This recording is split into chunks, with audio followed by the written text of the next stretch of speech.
Bonne soirée tout le monde. Bienvenue à la séance du Conseil municipal du 9 septembre 2024. Il est 19 heures. Je vous demanderai de vous lever, s'il vous plaît.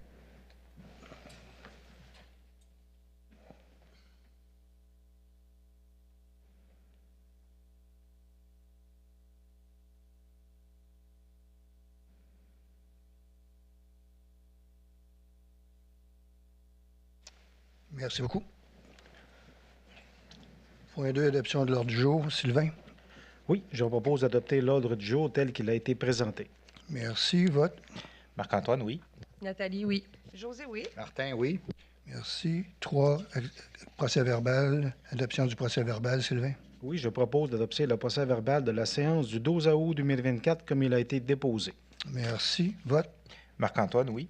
Nathalie, oui. José, oui. Martin, oui. Merci. Administration générale 4.1. Adoption de politique de rémunération, de numérisation. Marc-Antoine? Oui. Alors, attendu que la Ville désire encadrer la numérisation de ses documents.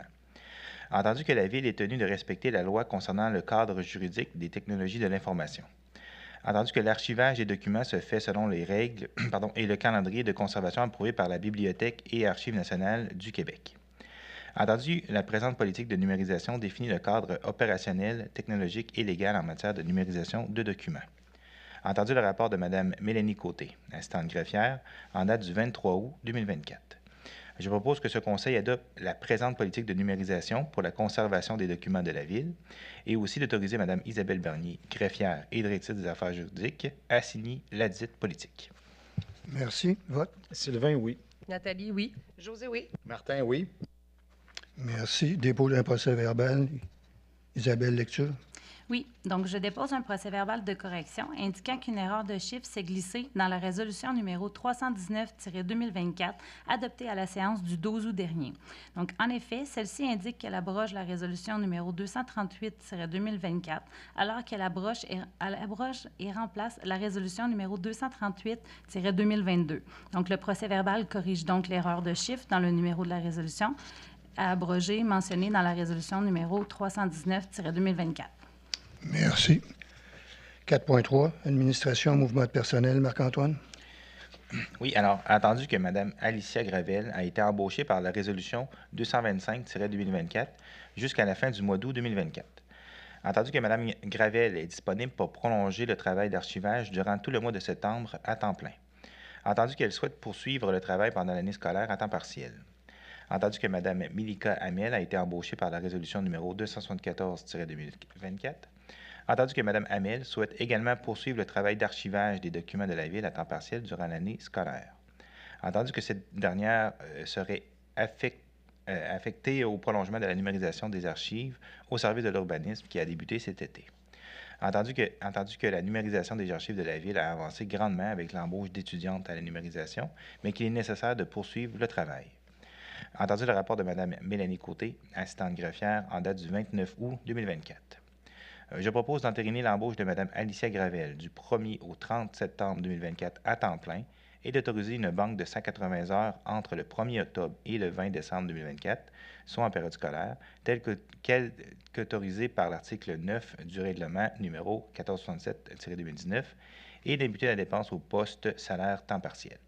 Également d'entériner l'embauche de Mme Milika Hamel du 25 août au 20 décembre 2024 pour l'archivage des documents au service de l'urbanisme et d'autoriser une banque de 165 heures de travail entre le 1er octobre et le 20 décembre 2024, soit en période scolaire, telle qu'autorisée par l'article 9 du règlement numéro 1467-2019 et d'imputer la dépense au poste salaire temps partiel après une appropriation de 2 875,95 $ du poste salaire régulier.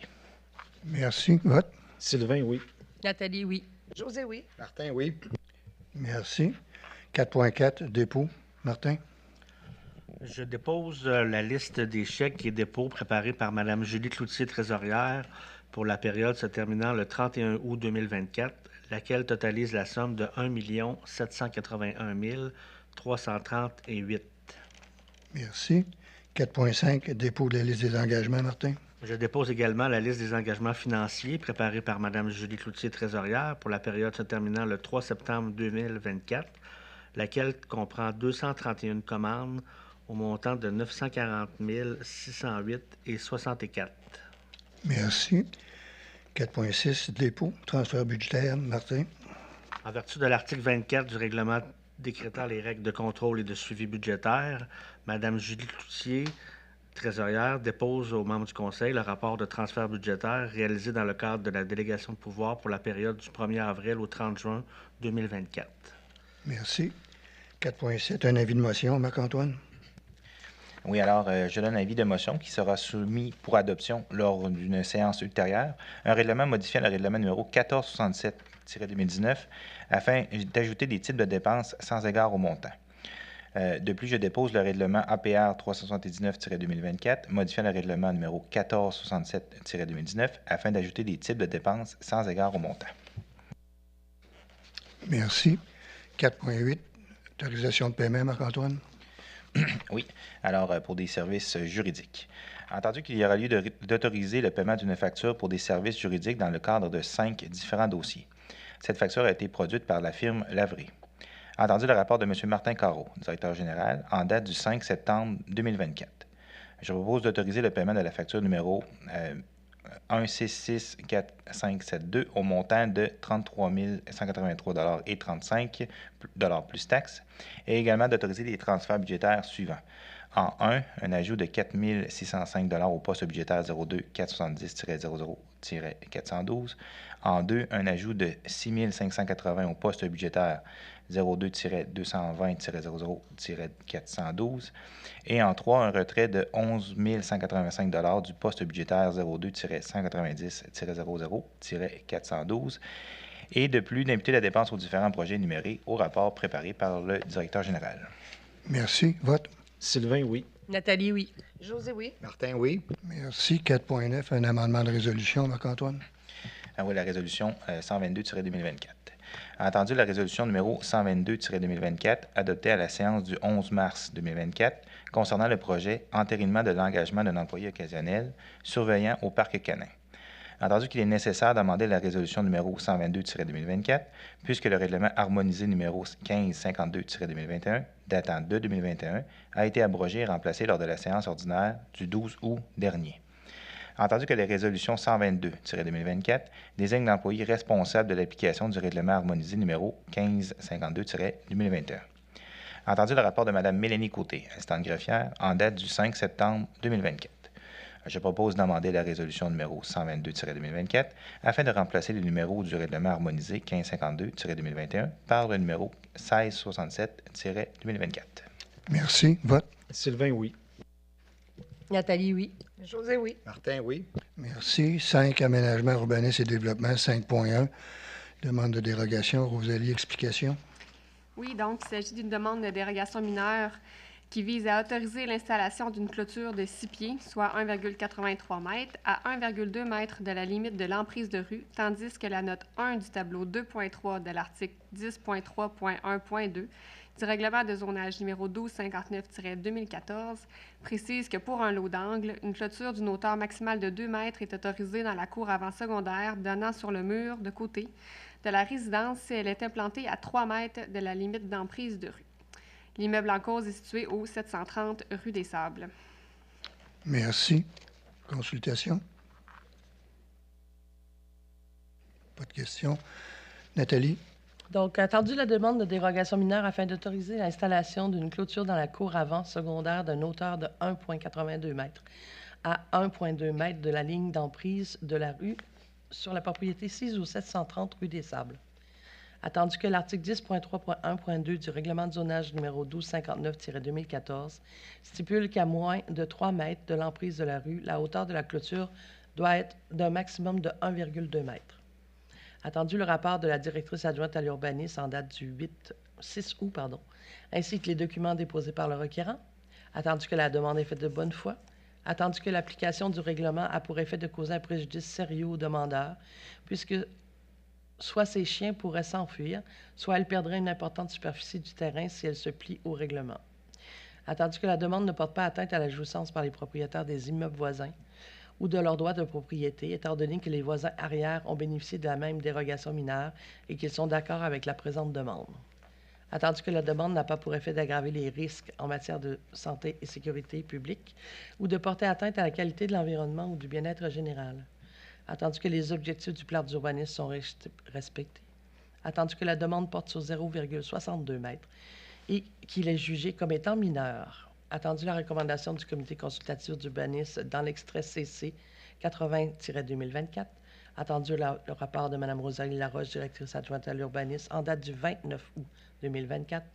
Attendu que le Conseil a entendu les personnes qui désiraient s'exprimer sur cette demande, je propose d'accorder la dérogation mineure afin d'autoriser, sur la propriété sise au 730 rue des Sables, l'installation d'une clôture de 1,82 m à 1,2 m de la ligne d'emprise de la rue. Merci. Vote. Sylvain, oui. Marc-Antoine, oui. José, oui. Martin, oui. Merci. 5.2, approbation de plan. Nathalie? Donc, c'est une approbation de plan relatif à l'implantation et à l'intégration structurale afin d'obtenir un permis de construction d'un bâtiment principal pour le 15 rue de la Tourbière.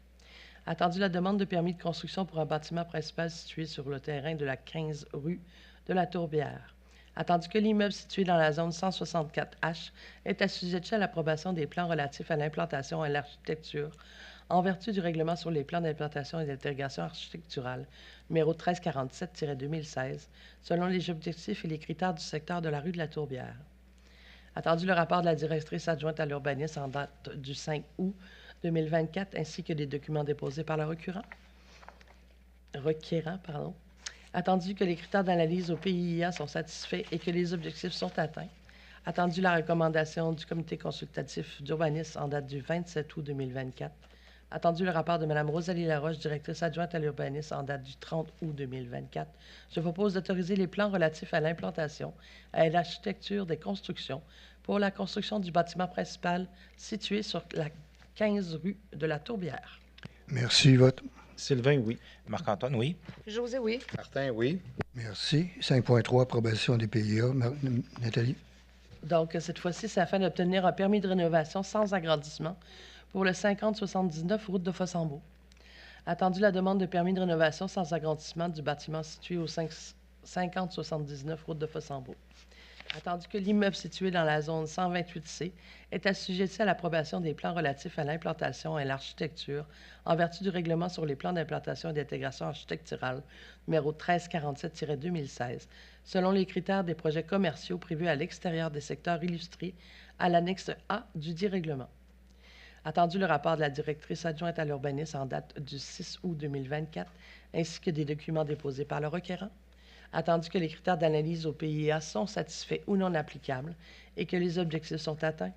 Attendu la recommandation du comité d'urbanisme en date du 27 août 2024. Attendu le rapport de Mme Rosalie Laroche, directrice adjointe à l'urbanisme en date du 30 août 2024, je propose d'approuver les plans relatifs à l'implantation et à l'architecture des constructions concernant le projet de rénovation sans agrandissement du 50-79 route de Fossambeau. Merci. Vote. Sylvain, oui. Marc-Antoine, oui. José, oui. Martin, oui. Merci. 5.4, une assemblée de consultation. Rosalie, explication. Oui, donc, il s'agit du projet de règlement numéro APR-375-2024 visant à effectuer la concordance avec le règlement numéro 01-2024 de la MRC de la Jacques-Cartier, ayant pour effet de modifier le plan d'urbanisme numéro 1259-2014 et le règlement de zonage numéro 1259-2014.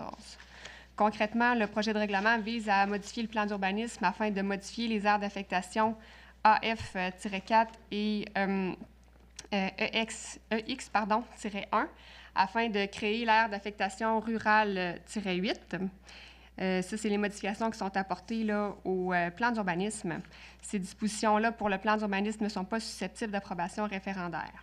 Pour ce qui est des modifications apportées au règlement de zonage 1259-2014, ça vise à remplacer la zone 27I et la zone 25F, de modifier la zone 27I et 25F afin d'en créer une nouvelle zone d'habitation qui porterait le numéro 120-H. Dans la zone 120-H, on autoriserait les résidences unifamiliales isolées avec des normes de lotissement de 50 mètres de façade pour 40 mètres de profondeur minimale pour une superficie minimale de 4000 mètres carrés. Les dispositions applicables au règlement de zonage sont susceptibles d'approbation référendaire. Merci. Consultation.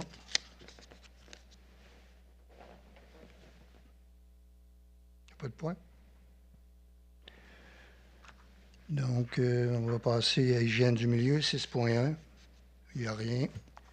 7, parcs et bâtiments, 7.1. Adoption de règlement. Martin, s'il vous plaît. Oui, alors, numéro... Excusez. Isabelle, explication. Oui, parfait. Donc, c'est le règlement numéro 1670-2024 décrétant une dépense et un emprunt de 60 000 afin d'effectuer des travaux de réaménagement du chemin de la liseuse. Donc, il n'y a eu aucune modification qui a été effectuée entre le projet déposé et le règlement qui est soumis aujourd'hui pour adoption.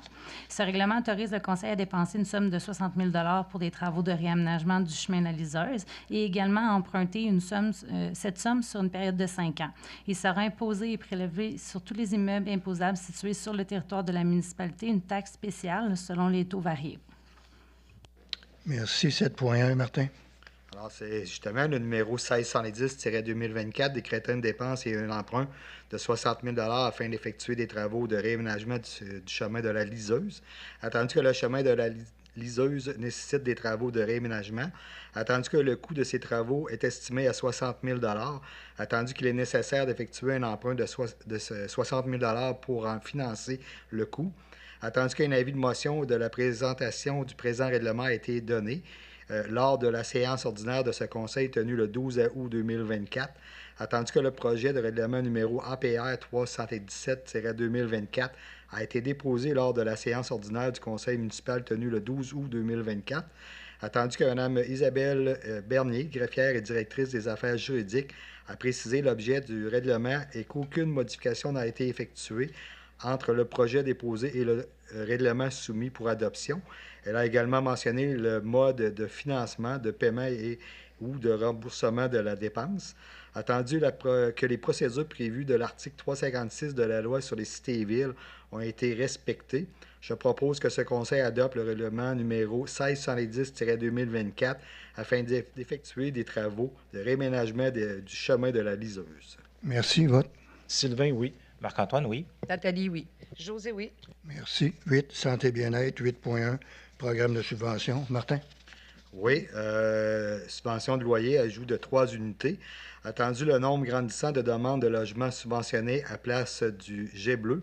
Attendu que l'Office municipal d'habitation du Grand Portneuf souhaite déposer une demande auprès de la Société d'habitation du Québec pour obtenir 3 loyers supplémentaires subventionnés à la place du jet bleu. Attendu que le rapport de Mme Julie Cloutier, trésorière en date du 5 septembre 2024, je propose d'autoriser l'Office municipal d'habitation du Grand Portneuf à gérer 3 loyers supplémentaires dans le cadre du programme de subvention de loyer PSL-ACL à compter du 1er octobre 2024, sauf pour un loyer qui sera à compter du 1er juillet et s'engage à défrayer 10 % des coûts de subvention. Et de plus, qu'une copie de la présente résolution soit transmise à Mme Lise Junot, pas Lise, mais Lynne Junot, directrice générale de l'Office municipal d'habitation du Grand Portneuf, et finalement d'imputer le montant de la dépense estimée à 314,61 au poste budgétaire programme supplémentaire au loyer 02 520 01 960. Merci. Vote. Sylvain, oui. Marc-Antoine, oui. Nathalie, oui. José, oui. Merci. 8.2, programme de supplément. Martin? Oui, supplément au loyer du Québec, PSLQ, demande d'ajout d'unité. Attendu que l'Office municipal d'habitation du Grand Portneuf souhaite ajouter des unités supplémentaires sur le territoire de Sainte-Catherine de la Jacques-Cartier dans le cadre du programme supplémentaire du loyer Québec, volets 1 et 2. Attendu que la demande adressée à la Ville par l'OMHGP afin d'autoriser l'ajout de 6 logements supplémentaires sur le territoire de Sainte-Catherine de la Jacques-Cartier, soit 3 dans chacun des volets. Attendu le rapport de Mme Julie Cloutier, trésorière en date du 6 septembre 2024, je propose que la Ville de Sainte-Catherine de la Jacques-Cartier autorise l'OMHGP à gérer 6 loyers supplémentaires, soit 3 dans chacun des volets sur le territoire de Sainte-Catherine de la Jacques-Cartier, dans le cadre du programme supplément de haut loyer du Québec, volets 1 et 2, et ce, à compter du 1er octobre 2024.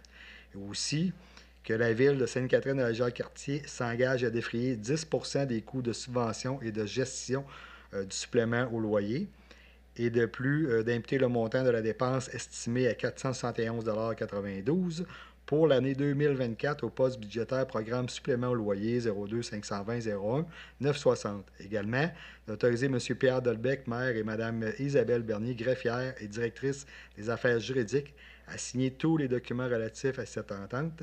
Et finalement, qu'une copie de la présente résolution soit transmise à Mme Lynne Junot, directrice générale de l'Office municipal de l'habitation du Grand Pont-Neuf. Merci. Vote. Sylvain, oui. Marc-Antoine, oui. Nathalie, oui. José, oui. Merci. 8.3, approbation de budget, Martin. Oui, révisé 2024, Office municipal d'habitation du Grand Pont-Neuf. Attendu que la demande du budget supplémentaire pour l'année 2024 provenant de l'Office municipal d'habitation du Grand Pont-Neuf pour les travaux à réaliser à la résidence habitation du Bonheur située au 21 rue Louis-Joliette, attendu que le montant prévu pour les travaux s'élève à 9 860 $, attendu que, selon le programme des HLM de la Société d'habitation du Québec, la Ville doit couvrir 10 % du déficit d'opération annuel du HLM de Sainte-Catherine de la Jacques-Cartier.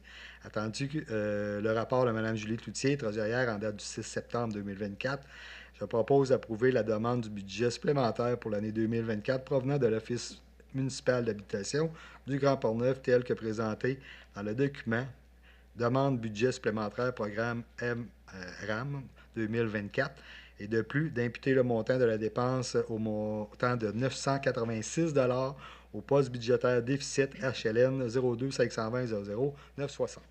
Merci. Vote. Sylvain, oui. Marc-Antoine, oui. Nathalie, oui. José, oui. Merci. 8.4, approbation de projet, Martin. Oui, de OMHGP dans le cadre du programme PRHLM. Attendu que l'Office municipal d'habitation du Grand Pont-Neuf prévoit effectuer des travaux importants de remise à neuf de la résidence habitation du Bonheur située au 21 rue Louis-Joliette dans le cadre du programme PRHLM d'ici 2028.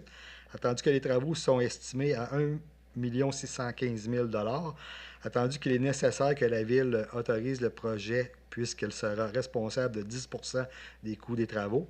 Attendu le rapport de Mme Julie Cloutier, trésorière en date du 6 septembre 2024, je propose d'approuver le projet rénovation qui aura lieu à la résidence d'habitation du Bonheur située au 21 rue Louis-Joliette dans le cadre du programme PRHLM d'ici 2028 et aussi d'affecter la somme de 161 500 $ de l'excédent de fonctionnement non affecté afin de détenir les crédits nécessaires lorsque sera venu le moment de financer le projet. Merci. Vote. Sylvain, oui. Marc-Antoine, oui. Nathalie, oui. José, oui. Merci. 9, sécurité publique. 9.1, adoption de règlement. Isabelle, explication. Oui, donc c'est le règlement numéro 1671-2024 décrétant une dépense et un emprunt de 290 000 $ pour l'achat d'équipements et de mobilier pour la caserne. Il n'y a eu aucune modification qui a été effectuée entre le projet déposé et le présent règlement qu'on adopte ce soir.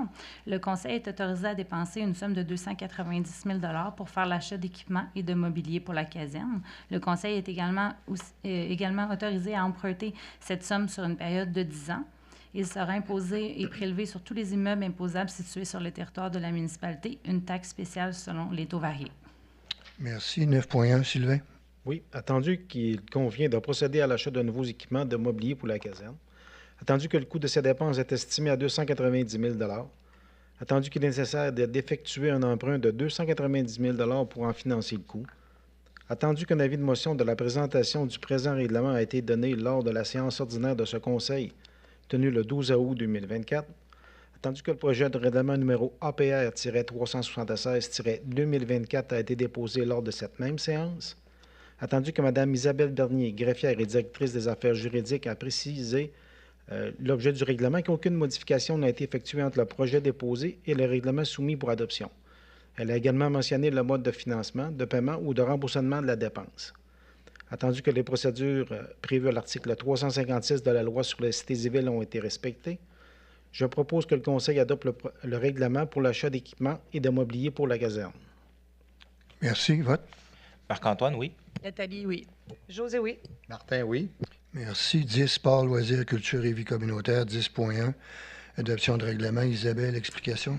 Oui, donc c'est le règlement numéro 1641-2024 afin de mettre à jour les tarifs relatifs à l'allocation de certains plateaux d'activité auprès du service sport, loisirs, culture et vie communautaire.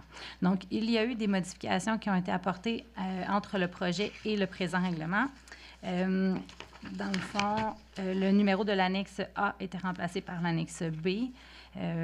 Également, la définition de location récurrente a été changée et améliorée juste de façon à ce qu'elle soit plus claire. Et finalement, il a été précisé à l'annexe du règlement, dans le fond, que le soccer, c'était été précisé que c'est le soccer d'été et non le soccer d'hiver. Merci. Adoption de règlement, José. Oui, attendu adoption du règlement numéro 1669-2024, modifiant le règlement numéro 1641-2024, afin de mettre à jour les tarifs relatifs à l'allocation de certains plateaux d'activité auprès des services sport, loisirs, culture et vie communautaire. Attendu qu'un avis de motion de la présentation du présent règlement a été donné lors de la séance ordinaire de ce Conseil le 12 août 2024, attendu que le projet de règlement numéro APRR 378-2024 a été déposé lors de cette même séance, attendu que Mme Isabelle Bernier, greffière et directrice des affaires juridiques, a précisé l'objet du règlement et les modifications qui ont été apportées entre le projet et le présent règlement. Attendu que les procédures prévues à l'article 356 de la Loi sur les cités et villes ont été respectées, je propose que ce Conseil adopte le règlement numéro 1669-2024, modifiant le règlement numéro 1641-2024 afin de mettre à jour les tarifs relatifs à la location de certains plateaux d'activité auprès du service sport, loisirs, culture et vie communautaire. Merci. Vote. Sylvain, oui. Marc-Antoine, oui. Nathalie, oui. Martin, oui. Merci. 10.2, amendement de résolution, José. Amendement de résolution numéro 093-2024, autorisation de signature, protocole pour le camp de jour 2024 avec le domaine Notre-Dame. Attendu le protocole d'entente avec le domaine Notre-Dame et la ville de Sainte-Catherine-de-la-Jacques-Cartier pour le camp de jour 2024, autorisé par la résolution numéro 093-2024. Attendu que le dit protocole n'a pas été signé et qu'une erreur s'est glissée au point 2 du protocole d'entente en ce qui a trait à la durée de l'entente. Attendu que les parties conviennent de corriger cette erreur avant de procéder à la signature. Attendu le rapport de M. Éric Gingras, directeur du service loisirs et sport, loisirs, culture et vie communautaire par intérim en date du 28 août 2024. Je propose de modifier le point 2 du protocole d'entente pour y inscrire d'une durée de 8 semaines. Elle s'échelonne du 25 juin au 16 août 2024 inclusivement. Au lieu d'une durée de 7 semaines, elle s'échelonne du 25 juin au 8 août 2024 inclusivement. Et de plus d'autoriser M. Pierre Dolbec, maire, et M. Martin Pouliot. Non, ça aurait dû être Éric Gingras. Et M. Éric Gingras. Non, c'est ça. C'est ça? C'est ça? Ah oui? OK, pardon. Ah, oui. Directeur du service sport, loisirs, culture et vie communautaire a signé le protocole d'entente et résolu d'autoriser M. Pierre Dolbec, maire, et M. Éric Gingras, directeur du service sport, loisirs, culture et vie communautaire par intérim, à signer le protocole d'entente. Merci. Vote. Sylvain, oui. Marc-Antoine, oui. Nathalie, oui. Martin, oui. Merci. 10.3, CCAP, José. Oui, CCAP, installation de bornes Wi-Fi gratuites. Attendu que la coopérative de câbleau-distribution de l'arrière-pays désire installer des bornes Wi-Fi gratuites dans certains endroits identifiés en collaboration avec le service sport, loisirs, culture et vie communautaire. Attendu que le service sport, loisirs, culture et vie communautaire a soumis 2 endroits à privilégier pour l'installation des bornes, soit la zone le long de la rivière au parc du Grand Héron et la zone couvrant la place du marché, la maison des jeunes et le parc de planche à roulettes. Attendu que ces nouvelles installations permettront aux citoyens de la ville d'utiliser le réseau Internet gratuitement. Attendu que l'installation est réalisée en entièreté par la CCAP sur les poteaux électriques où ils ont déjà des installations. Il n'y a donc aucun coût pour la ville et aucune demande d'autorisation nécessaire. Attendu qu'en contrepartie, la CCAP demande que des pancartes promouvant ces bornes Wi-Fi soient installées. Attendu que le réseau Wi-Fi que la CCAP installe est public, ouvert, gratuit, non sécurisé et non restrictif, et que les utilisateurs reconnaissent les risques associés à l'accès public par ce réseau Internet. Attendu le rapport de M. Éric Gingras, directeur du service sport, loisirs, culture et vie communautaire par intérim en date du 5 septembre 2024, je propose d'autoriser la coopérative de câble-distribution de l'arrière-pays à procéder à l'installation de bornes Wi-Fi gratuites aux endroits proposés par le service sport, loisirs, culture et vie communautaire et où la couverture n'est pas disponible. Et de plus, d'autoriser la Ville à procéder à l'installation des pancartes fournies par la CCAP, promouvant ces bornes Wi-Fi aux endroits déterminés par le service sport, loisirs, culture et vie communautaire. Merci. Vote. Sylvain, oui. Marc-Antoine, oui. Nathalie, oui. Martin, oui. Merci. 10.1, octroi d'un contrat, Nathalie. Oui, c'est un contrat de gré à Point gré. 4, excusez. Merci, M. Lair. Un contrat de gré à gré de moins de 25 000 pour le festival du 200e. Attendu qu'il est nécessaire d'octroyer un contrat de gré à une entreprise spécialisée en sonorisation pour le festival du 200e qui se déroulera du 27 au 29 septembre.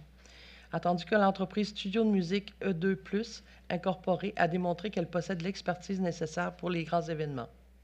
Attendu l'offre de prix soumise par Studio de musique E2+, incorporée, pour le festival du 200e en date du 28 août 2024, au montant de 10 095 plus taxes. Attendu que la Ville est assujettie à la charte de la langue française et que l'entreprise Studio de musique E2+, incorporée, respecte les exigences de cette dernière et qu'elle ne figure pas sur la liste des entreprises non conformes au processus de francisation de l'Office québécois de la langue française. Attendu que l'entreprise a reconnu avoir pris connaissance des exigences d'intégrité de la loi sur les contrats des organismes publics et s'engage à prendre toutes les mesures nécessaires pour y satisfaire pendant la durée de son contrat. Attendu le rapport de M. Éric Gingras, directeur des services sport, culture, loisirs et vie communautaire, par intérim en date du 5 septembre 2024, je propose d'octroyer le contrat à Studio de musique E2+, incorporé pour le festival du 200e, composé de la résolution et de l'offre de prix déposée par Studio de musique E2+, incorporé, en date du 28 août 2024 au montant de 10 095 plus taxes. De plus, d'autoriser le paiement de 10 095 plus taxes au fournisseur Studio de musique E2+, incorporé pour les services de sonorisation pour le festival du 200e et d'appuyer le montant de la dépense au poste budgétaire animation festivité 200e. Finalement, d'autoriser M. Éric Gingras, directeur du service sport, loisirs, culture et vie communautaire par intérim, à signer le contrat à intervenir. Merci. Vote. Sylvain, oui. Marc-Antoine, oui. José, oui. Martin, oui. Merci. 11, transport. 11.1, règlement harmonisé. Sylvain. Oui, c'est le règlement harmonisé numéro 1667-2024. Autorisation de stationnement le jour en période hivernale. Attendu que le règlement harmonisé numéro 1667-2024 sur la sécurité publique et la protection des personnes et des propriétés est entré en vigueur le 15 août 2024.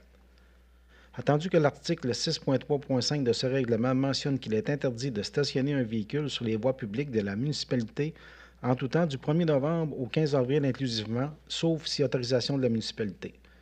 Attendu qu'une résolution doit être adoptée afin de permettre le stationnement hivernal le jour sur le territoire, tel qu'il était avant l'adoption du règlement uniformisé.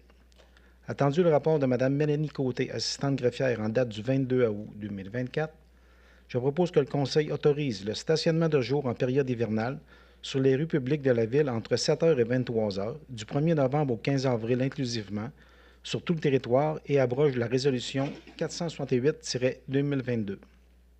De plus, que cette permission ne s'applique pas dans les rues où la signalisation l'interdit ou limite la période de stationnement permise. Également, de s'assurer que la signalisation installée sur le territoire respecte cette réglementation aux entrées de la Ville, à la limite des villes de Saint-Augustin-de-Damas, Shannon, Lac-Sergent, Pont-Rouge, Val-Bélair et sur le terrain du garage municipal. Et finalement, que le Conseil rappelle que l'article 6.3.12 de ce règlement interdit toutefois le stationnement ou l'immobilisation du véhicule de façon à gêner l'enlèvement ou le déblaiement de la neige, notamment lors des opérations de déneigement. Merci. Vote. Marc-Antoine, oui. Nathalie, oui. José, oui. Martin, oui. Merci. 11.2, réception provisoire. Sylvain. Oui, c'est réception provisoire des travaux, projet de développement domiciliaire boisé Natura, phase 2B. Attendu l'entente signée avec Castella Construction Incorporée pour la réalisation des travaux de projet de développement domiciliaire Boisé Natura phase 2B. Attendu que les travaux prévus au printemps à l'été 2024 sont complétés. Attendu qu'il y aurait lieu d'autoriser la réception provisoire des travaux. Attendu la recommandation de M. Jérôme Gourde, ingénieur de la firme Génio Expert Conseil en date du 26 août 2024. Attendu qu'une garantie financière sera également déposée pour assurer la réalisation des travaux à compléter. Attendu que le cautionnement d'entretien devra être aussi déposé. Attendu le rapport de M. John Maigrat, directeur des services techniques en date du 30 août 2024. Je propose d'autoriser la réception provisoire des travaux du projet de développement domiciliaire Boisé Natura phase 2B et ce conditionnement au dépôt du cautionnement d'entretien et de tous les documents exigés au devis et au protocole d'entente convenu avec le promoteur. Merci. Vote. Marc-Antoine, oui. Nathalie, oui. José, oui. Martin, oui. Merci. 11.3. Autorisation de cession. Sylvain. Oui, autorisation de cession de la rue, projet de développement Boisé Natura phase 2B. Attendu que l'entente signée entre la Ville de Sainte-Catherine-de-la-Jacques-Cartier et Castella Construction Incorporée concernant les travaux municipaux prévoit que dès les travaux sont reçus de manière provisoire, le promoteur cède à la Ville la rue et les servitudes requises. Attendu que la Ville doit céder à Castella Construction Incorporée les lots numéro 6 432 848, 6 432 849, 6 432 850 et 6 432 851, correspondant aux arcs de virage. Attendu que la Ville doit également céder à Castella Construction Incorporée les lots numéro 6 471 975 et 6 471 976, correspondant au prolongement de l'avenue des Catherines, permettant au promoteur de procéder au lotissement projeté en considération du léger changement au tracé de la rue. Attendu que Castella Construction Incorporée s'engage à céder à la Ville le nouveau lot à céder, soit le numéro 6 621 588. Attendu le rapport de M. John Maigrat, directeur des services techniques en date du 5 septembre 2024. Je propose que le Conseil autorise M. Pierre Delbecq, maire, et Mme Isabelle Bernier, greffière et directrice des affaires juridiques, ou en son absence, Mme Mélanie Côté, assistante greffière, à signer le contrat notarié pour la cession de la rue correspondante au prolongement de l'avenue des Catherines, se raccordant à l'extrémité et à la rue de la Tourbière dans le cadre du projet de développement domiciliaire Boisé Natura phase 2B. Le tout selon les conditions décrites à l'entente précitée. Merci. Vote. Marc-Antoine, oui. Nathalie, oui. José, oui. Martin, oui. Autre sujet, il n'y en a pas. Donc, on passe à la période de questions.